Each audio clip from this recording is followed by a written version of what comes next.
Hello and welcome to anyone and everyone who's decided to watch this video. Today, I'm rambling on about some Transformers 1 toys that are here a year after the movie, even though they definitely should have been out when the movie was out, because Transformers 1 is love, Transformers 1 is greatness.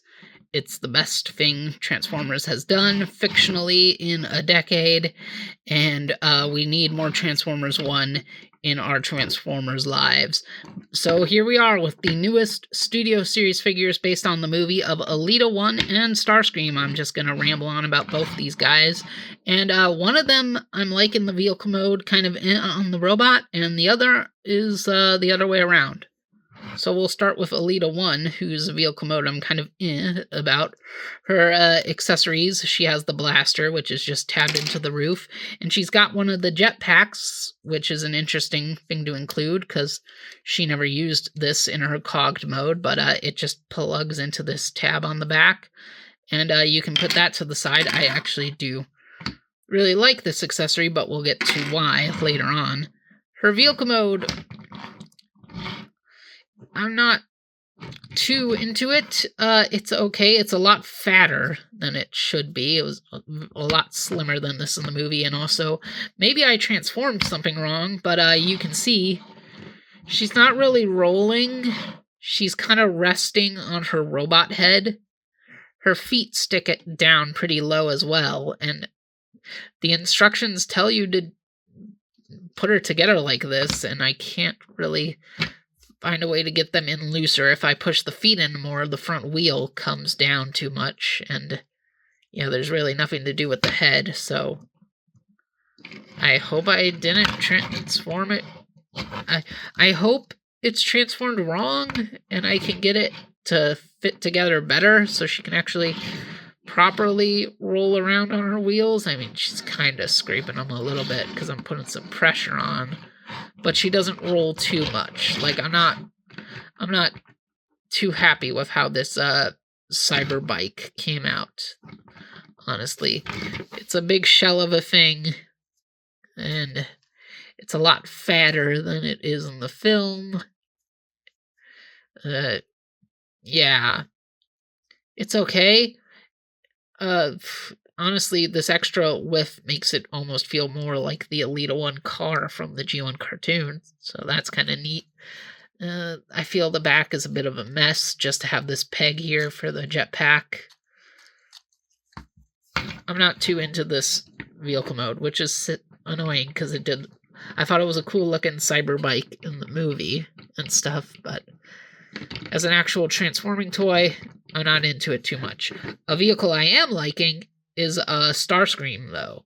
It is another take on the Tetrajet, but I think it looks very good. It's got this kind of off-white, this yellowish white, just like Prime did, and it's covered in guns. I especially like this little buildup of weapons here at the bottom. It's kind of the Bumblebee Starscream design, but better, because TF1 has a much better art direction than Bumblebee. A lot of the designs in TF1 are just the Bumblebee designs. I've brought this up before. Elita 1 is basically the RC from the Bumblebee movie, redesigned to be more Elita 1-like. And yeah, Starscream is definitely the Bumblebee movie design. Sometimes the nose cone doesn't stay together, specifically right here, but I've got it going together pretty well for this at least, and I just think it's a better looking version of that design. There's no giant spike coming out of the bottom like the Bumblebee movie one did. It was definitely modified to fit this art style, and I think the modifications were for the better. He can go whooshing around, flying around. I am enjoying this little Starscream, especially as a jet. I think he's fun enough. I don't know how many Seekers I would get from this, because we know that out of the millions of generic Seekers that were in the movie, five of them were meant to be named characters. Thundercracker, Skywarp, Slipstream, and Redwing are technically all in the movie, and I believe it has been rumored or just flat out said that Starscream was tooled with the pieces to make all those other Seekers out of this toy. I don't know if I can justify going all in. I kind of want to, because I feel like at this point, toy sales are the only way that TF1 might get the sequel it deserves. But Starscream's fun at least. And I'll probably get Thundercracker at least, because Thundercracker is my boy. But I do like this jet. There's not too much to say about it. It's got the big fin in the back. There's some nice tech detailing on it, some nice gun gray. You can see the red. This is clearly just his chest, forming the whole nose cone section as it is on Starscream toys. Here's more of the gray going into the wings, making some striping. I like the little thrusters on the back with his feet. This is interesting. His arms tab into this hinge for the back panel of his leg. So that's something I did not expect. A lot of interesting things going on here. The vehicle mode is my preferred part of this Starscream, but we gotta look at the robot mode as well. In fact, let's just get to the robot modes, because we've definitely said all we need to say about these vehicles. One quick piece of advice, though, about transformation. The instructions say to move around this red piece on Starscream, because this obviously becomes like his iconic shoulder pylons. It says to move it while this piece is laid down flat. Not a good idea, because this tab has to tab into here for the jet mode, at least. And it kind of pushes this off the peg, so I would rotate it and move it around while this is up, not down. But the instructions were saying to do it while it's down. So yeah, let's just get to the robots. Robots, here they are. And we adjust the camera, of course, to get a better look at them, and Starscream is looking the wrong way.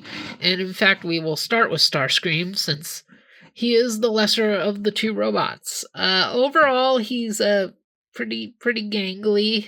We're kind of used to that with Starscreams, but something feels a bit off about it this time. Like, not 100%, because he was kind of lean and thin in the movie, and a big part of it is this head sculpt. This is not doing it for me. He's got very tiny lips. He's like, I'm Starscream. Yeah, that's me. I'm Starscream. Very weird face. I don't like it. It's bizarre. And another thing I don't like are these extra guns. These are parts of the vehicle mode. The top of his spike in the back of his jet, and the middle gun from his underside triple barrel thing. And yeah, they kind of exist. This one has a port, so he can hold it, and it looks weird. And this one has a tab that is long enough for him to also hold it, kind of. He is Elita getting knocked over. Yeah, he's able to hold this one too. This one's a bit better as a gun, but I don't really like it either.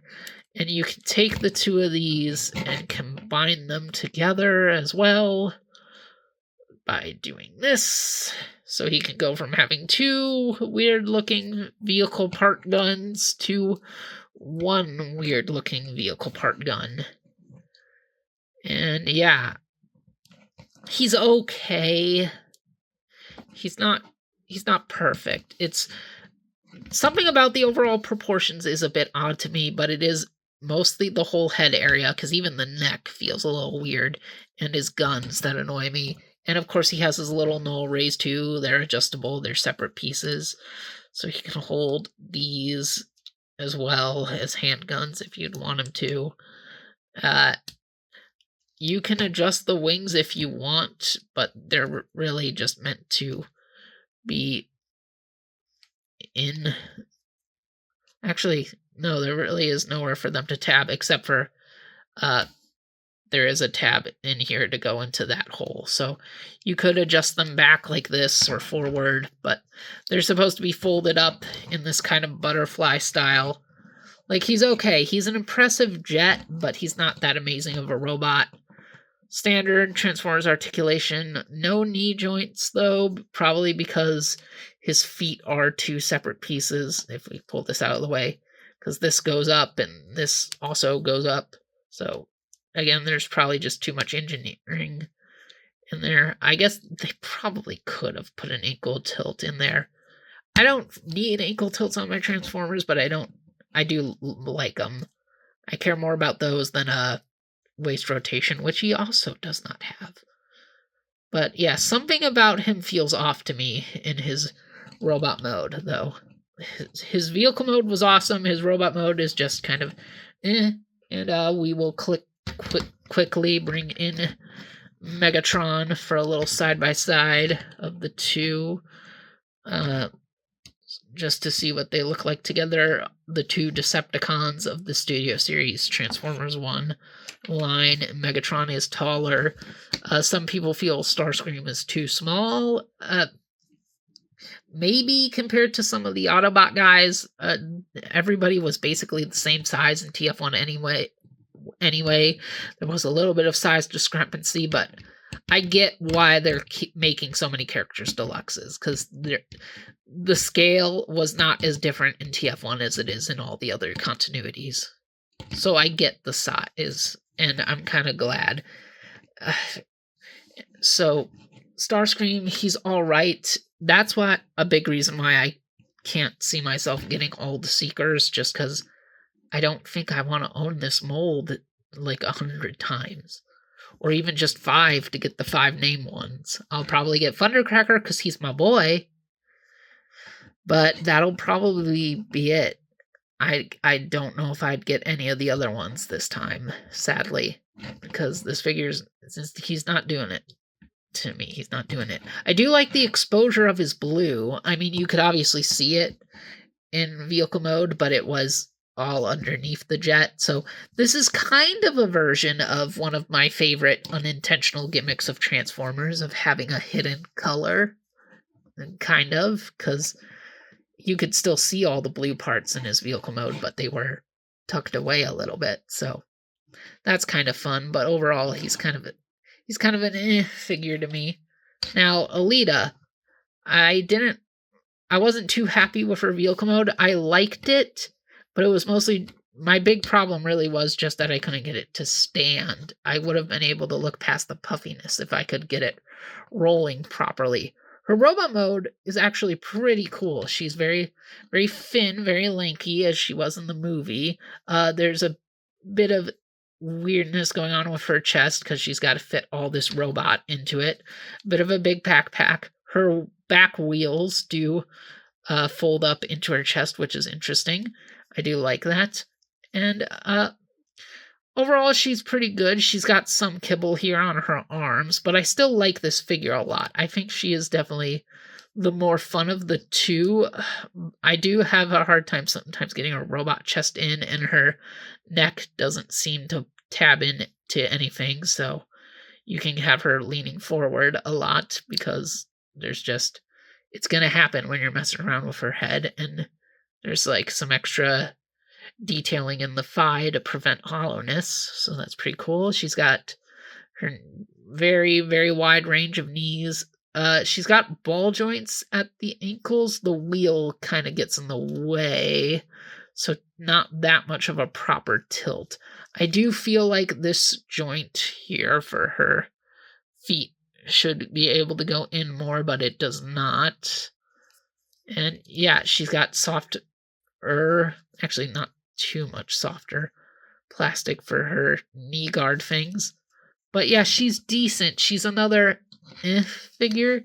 Like, none of these are replacing Bumblebee as my favorite Transformers 1 figure, but I am enjoying her more than Starscream, even with her faults. I think she's more fun. She's more interesting. She's not a character we get 6 million times like Starscream, although I'm sure we'll get plenty more Elita ones in the future, because she is becoming more of a proper character in the franchise, as she should be, because I love RC. I like RC being one of the main ladies of the series, but it's cool to have more than one main lady, and Elita 1 being the lady friend of Optimus should be a much more important character in the franchise. So I'm glad she's getting the love she's been getting, mostly due to the fact that they were going to put her in Transformers 1, and I hope that she stays relevant past Transformers 1.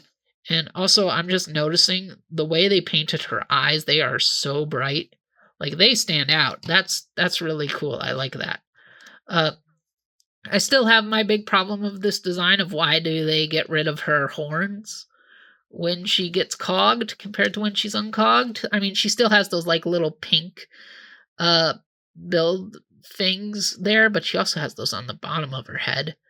But like, why give her her G1 horns when she's uncogged and not when she's cogged? So like, the figure is not perfect, but I still like it. I still think she's fun, she's interesting, she's unique. She's got the blaster that she can hold, and for some reason the handle is on a bit of a pivot. I guess that's more important for giving it to other figures. And since she never got a unique weapon to transform her arms into, this is the only weapon she uses. So she can go shooty shooty, bangy bangy, boo boo boo, blast blast blast, all that stuff. And the jetpack. She's got one of the mining jetpacks, which she did not wear when she was uncogged, only when she wore only when she was uncogged, not cogged. But she comes with it for some reason, and it can tab onto her already pretty noticeable backpack panel. Just get it in there pretty tightly. Come on. Come on. Why is it not? It definitely goes in. For some reason, I'm not getting it. There we go.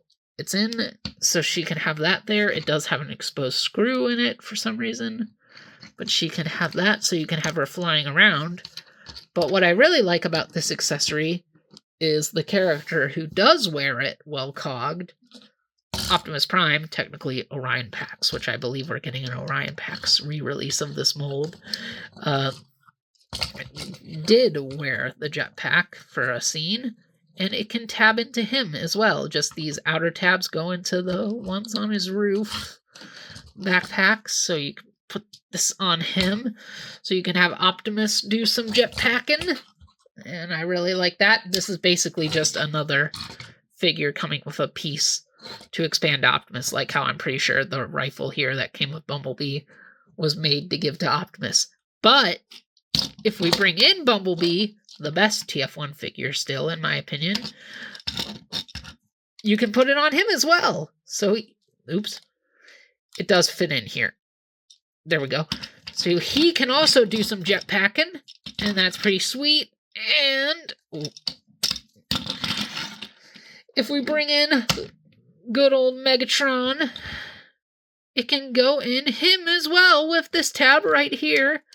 Right there, so Megatron can do some jetpacking, since he's the only tank in the Decepticons when the rest of them are all jets, so he can fly with his boys when we get the rest of his boys to join him in Starscream in this Transformers 1 collection.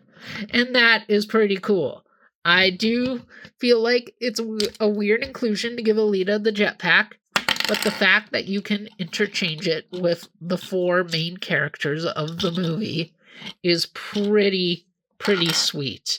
And since it's Elita's accessory, we'll just shove it back onto her for this.